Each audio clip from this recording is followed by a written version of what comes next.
Hello everyone, what's up Warrior students? Today I want to do a little bit of a different kind of video. Today I want to do a little bit of theory crafting about the next phase of Season of Discovery, because there are already a couple of things that we know for sure. And yeah, this is like the stuff I typically do, especially when I'm like don't know what I want to do. I just think about things and yeah, do like theory crafting. And yeah, today I thought it would be interesting to some of you guys if I just take you with me on that way of thought. So yeah, we don't know everything about the next phase, but we know two very important things, or two somewhat important things. And the first one is the level cap. That is really important for theory crafting because we know exactly what abilities we get and what talents we can use. The new level cap is going to be level 40, so we can get our ultimate basically, which is like Mortal, Bloodthirst or Shield Slam. And yeah, this is already some good information. We also know that the next raid is going to be Gnomerigan. I don't know how you say it in English. Anyways, and this tells us maybe a little bit about the loot, because in the last raid, for example, the epic sword that drops on the last boss, there was also a blue sword that dropped on that boss. So like this we can maybe predict the loot. Oh, Christmas event is started today, I guess. So if we go for dungeons, and we can also take a look at the world drops and stuff, so we could already do a little bit of biz list, even though we don't know the loot from how the loot is going to be changed in Gnomerigan. We can still see some nice things that we can maybe craft or anything. And on the last boss in normal Gnomerigan, we have a two-handed axe as a drop, so maybe this will be the next epic weapon. But this one is, for example, it's really fast, so this one would be kind of bad actually, so they would need to redesign this weapon. Or maybe we don't even get a two-handed epic weapon, because this time, like in Black Fathom Deeps, the raid, we don't have epic one-handed weapons for DPS, like for rogues or something, so I'm going to assume that we're going to get epic one-handers. Maybe we do get all the other weapons in an epic version as well, like a shield, a one-hander, a two-hander, a staff, a bow, or whatever, but maybe not.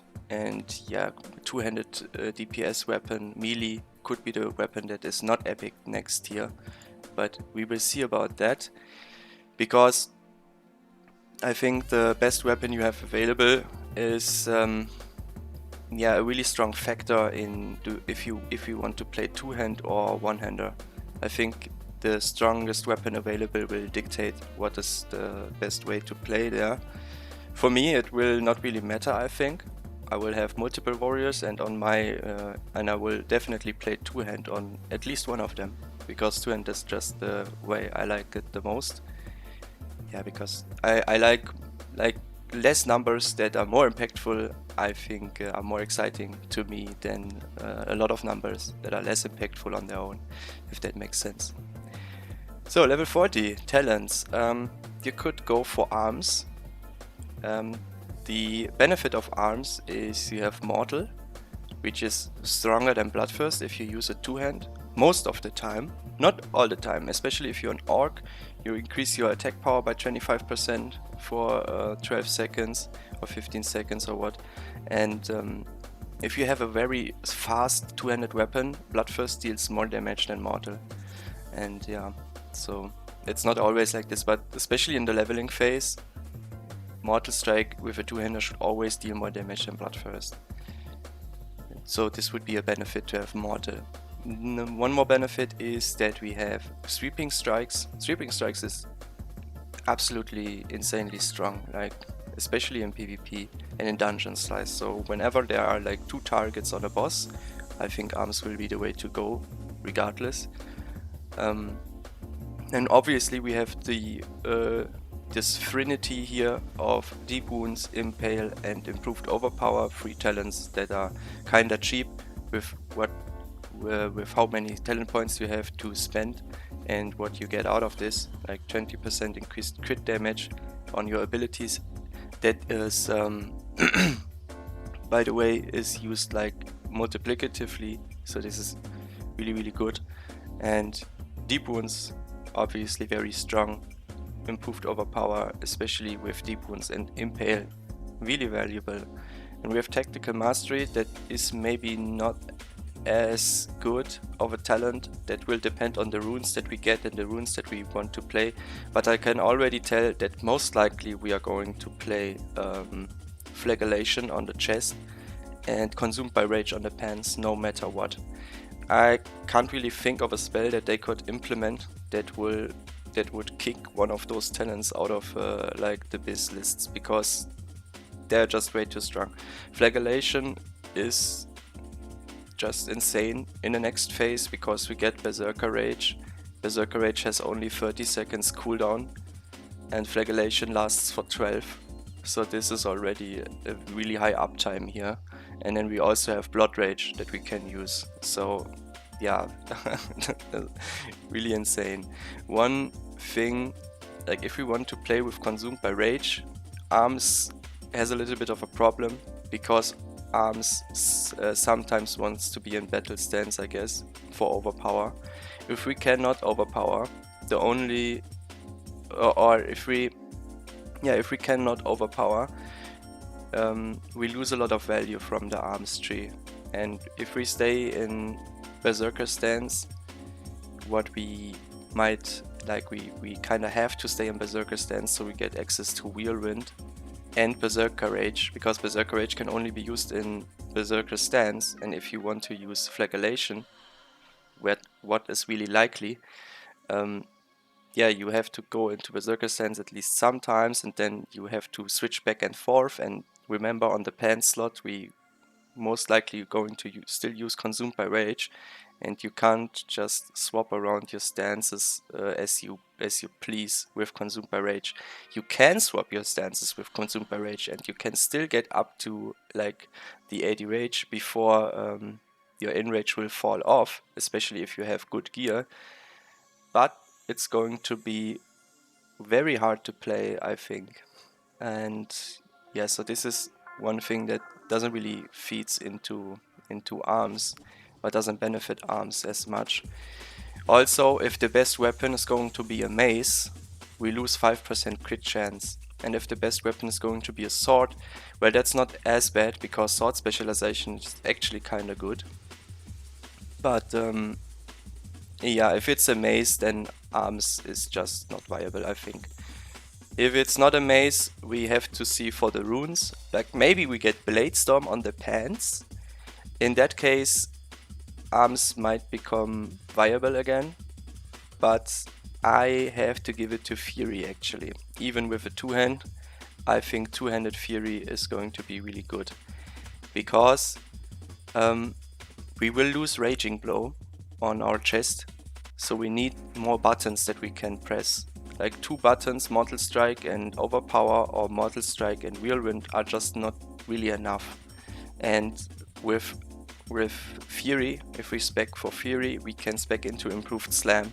And Slam has no cooldown, it costs 15 rage. And yes, it has to be casted, but with a slow weapon, if you do it the right way, it's still basically the best button you can press originally. Like if you use it in the wide window, Slam is like the strongest spell you have. Yeah, and we also get Improved Battle Shout here. We don't lose 5% crit. We get Flurry, which increases our attack speed by 30%. Sure, Bloodthirst might not be that good, but now the real kicker comes in. We get Death Wish, which is 30 seconds duration on a 20% increased damage. And yeah, if you use Berserker Rage at the start, you get 12 seconds of Flagellation. Then you use your Blood Rage after that, you get another 12 seconds of Flagellation. So you have 24 seconds inside your 30 seconds of Death Wish that are again increase your damage by 25%. And those damage increases that are like percentage based, they also work multiplicatively. So we get 20% multiplicative damage, we get another 20% multiplicative damage, and we get another 25% multiplicative damage. And I think why at this point I wonder if like warriors may be going to be way too strong next phase. I'm somewhat sure that they will need to nerf warriors at that point, because good guilds will kill the bosses in 1 minute after like 1 or 2 lockouts, or let's say 3 lockouts. In the 4th lockout they will kill the bosses in like 1 minute or sub 1 minute, and this means that like in more like half of the duration of the fight you have you deal so crazy amounts of damage that it's not going to be like even funny. Like you just stack 5 Fury Warriors or 6 Fury Warriors, and then you fill up the rest with like Shamans and Druids, and you just annihilate everything. But yeah, we will see what runes we get. Like for gloves, maybe we get even something for Fury, like a slam glyph that even increases our slam.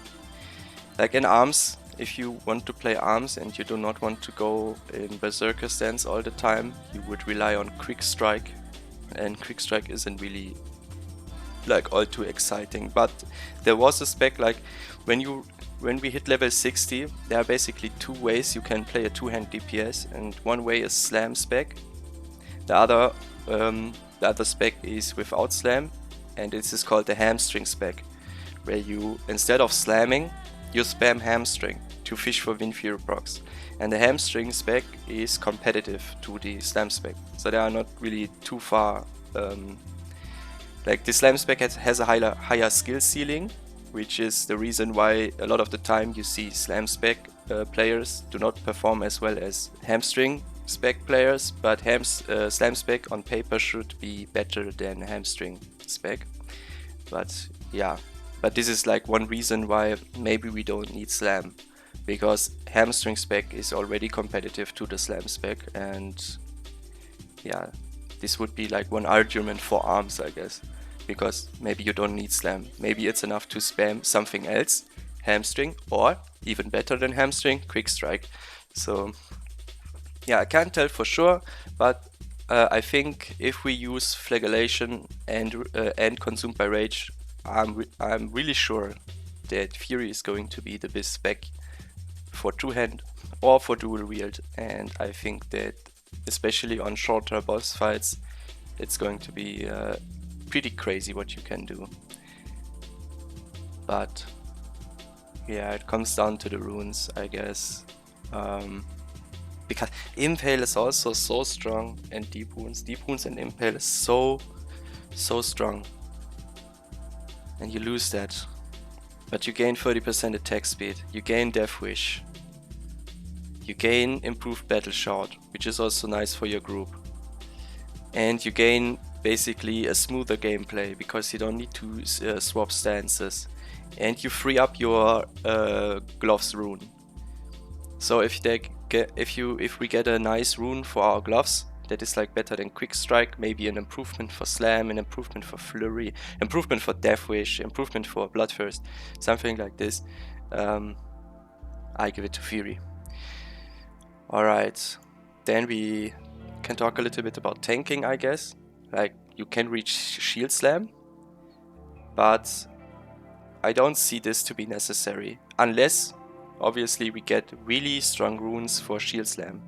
I can see, like, I predict that there are going to be a shield slam rune, and I predict that this rune is going to be really strong.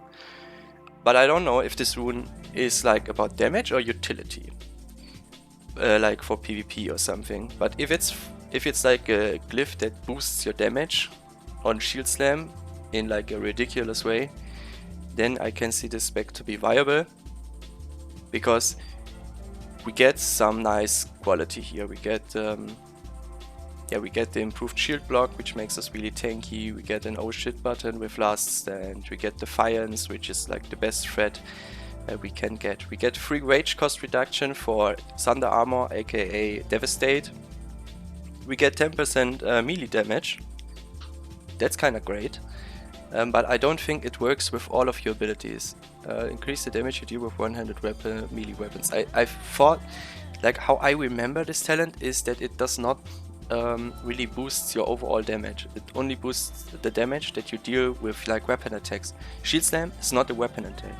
Shield Slam can also, like, cannot proc Wild Strikes or Wind Fury. Or it could not proc Wind Fury, maybe now it can, because things are a little bit different in Season of Discovery, some things. So maybe it can now, but it could not back in the day. So yeah, there's that. That's not a positive argument for the Shield Slam spec. Even though I really would like to see the Shield Slam spec to be viable, because even though I think it's fun and funky, which is also things that I like mostly, to go for DPS spec when you're tanking.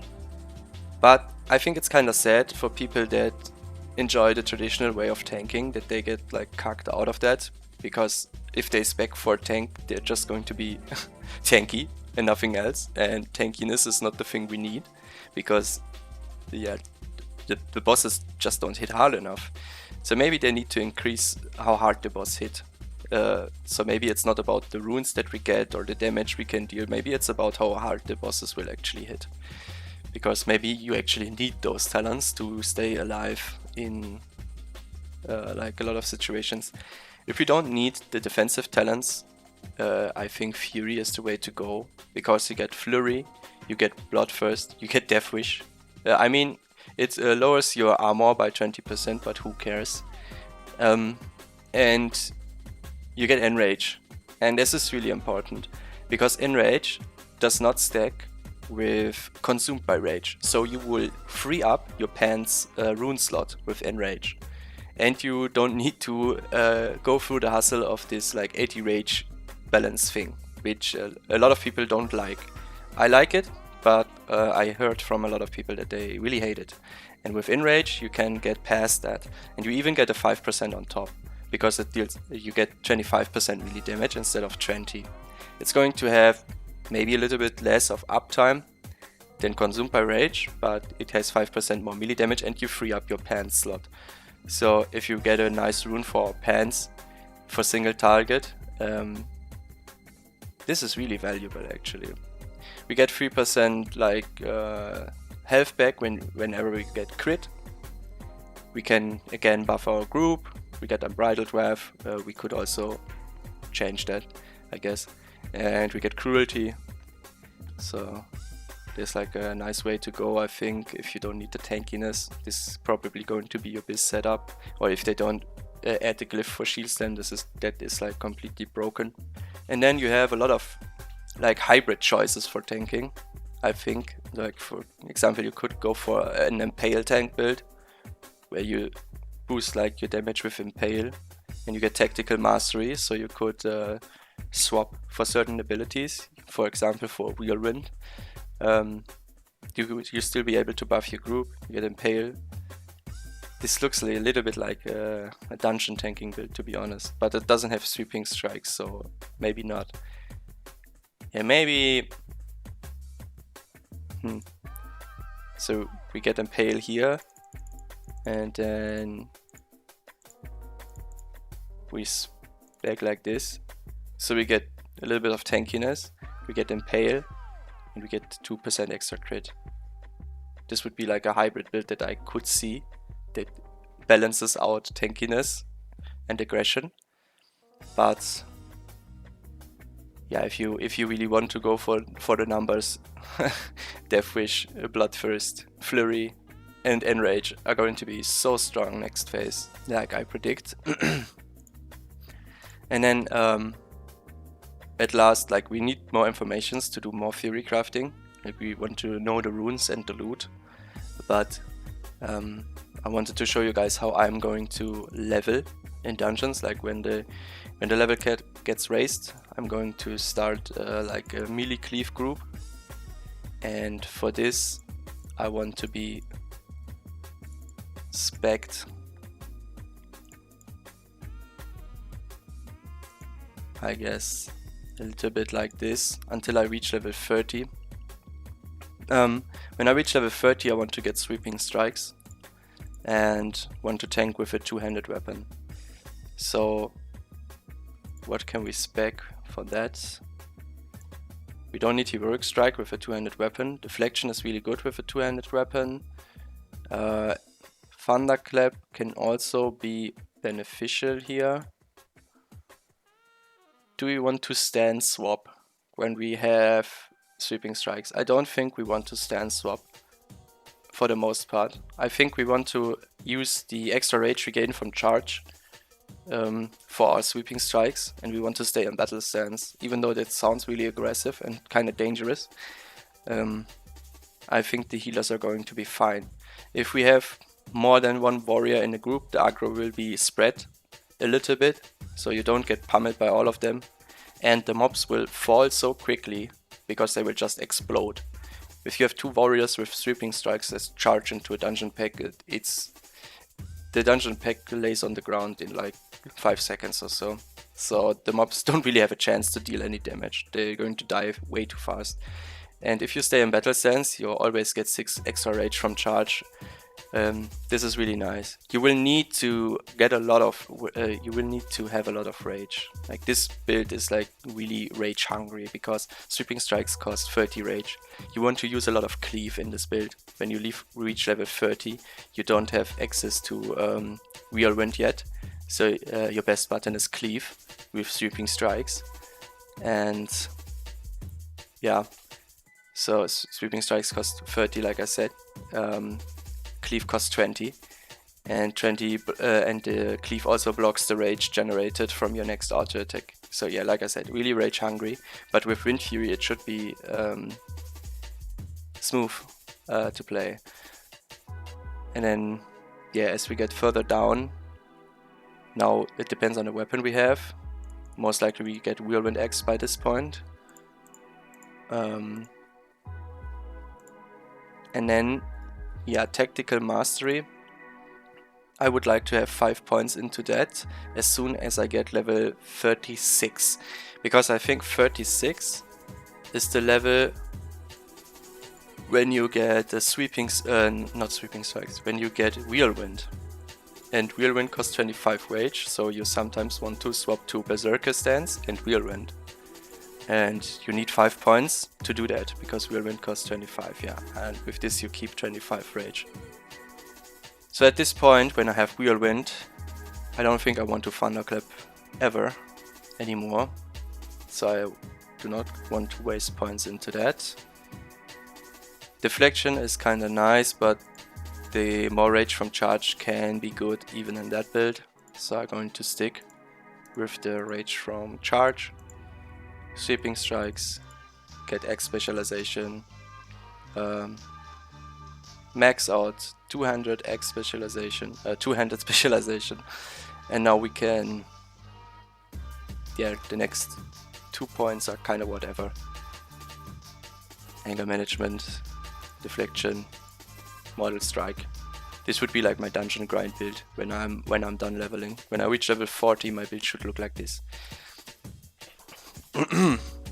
Yeah, I think that's it for Theorycrafting for now, because like I said, we need more informations. I really hope for Bladestorm though. I think Bladestorm might be a little bit too strong in the classic environment as it is in the current game, because in like traditional Bladestorm Wrath of the Lich King, right, is you deal a weapon attack every second for 6 seconds. And you still do auto attacks. And maybe you can even proc Wind Furies with both of those attacks, like with your auto attacks and with the Bladestorm attacks. Now, if you hit multiple targets with an ability, like with Whirlwind, you have more chances to proc Wind Fury. So if you would Bladestorm into a mob group of like 4 or 5 mobs, like can you even imagine how much damage this is going to deal? Like how ridiculous that is in classic WoW, where your weapon attacks are not normalized. Like imagine having like a 3-8 weapon going with Bladestorm sweeping strikes into a pack of mobs with God, no. Now this is just way too strong, I think. Bladestorm is way too strong for Classic. They have to nerf it before they bring it out. Like, make it like deal like 50% weapon damage or something. Or maybe 75. But 100% weapon damage every second for 6 seconds. Jesus Christ. No. Never. Okay. But that's it for this video. As always, I hope you learned something, and I hope you had like fun nerding about those things. Let me know what you think in the comments about what is going to be this next season for tank, for DPS, whatever you name it, and if they're going to nerf us. And until the next one, stay tuned and take care.